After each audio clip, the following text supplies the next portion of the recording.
திருவள்ளுவரின் வழியில் வாழ்ந்து வாழ்வின் உன்னத நிலையினை அடைய திருக்குறளோடு நாம் என்னும் இந்த நிகழ்விலே இணைந்திருக்கின்ற உங்கள் அனைவருக்கும் முதற்கண் வணக்கம். குறள் எண் 314, அதிகாரம் இன்னா செய்யாமை. இது ஒரு ஜென் கதை.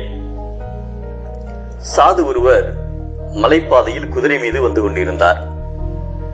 அவரது வழியில் ஒருவர் பாதையின் ஓரம் மயங்கி கிடந்தார்.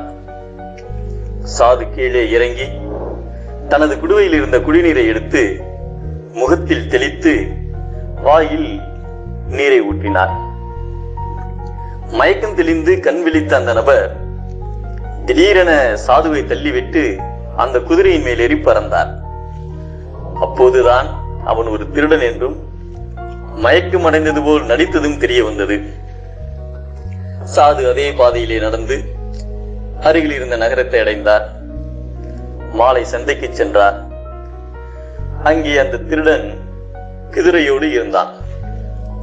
சாதுவை பார்த்ததும் பேயறந்தது போல் நின்றான். சாது அவரை பார்த்து மெல்ல புன்னகைத்து சொல்லாதே என்றார்.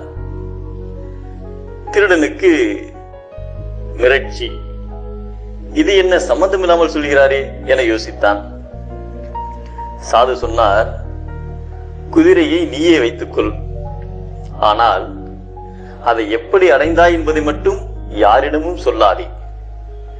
மக்களுக்கு எப்படி ஒரு சம்பவம் நடந்தது தெரிய வந்தால், உண்மையிலேயே யாராவது சாலையில் மயங்கி கிடந்தால் கூட உதவி செய்ய முன்வர மாட்டார்கள். புரிகிறதா என்றார். திருடன் கண்களில் கரகரவென கண்ணீர் மல்கியது. நமக்கு ஒருவர் எத்தகைய தீமை செய்தாலும் அந்த தீமையை செய்தவர் வெட்கப்படுமாறு அவருக்கு நன்மை செய்வதுதான் வாழ்வின் அழகு என்பதை இன்னா செய்தாரை உறுத்தல் அவர் நாண நன்னயம் செய்துவிடல் என்கிறார் நம் திருவள்ளுவர்.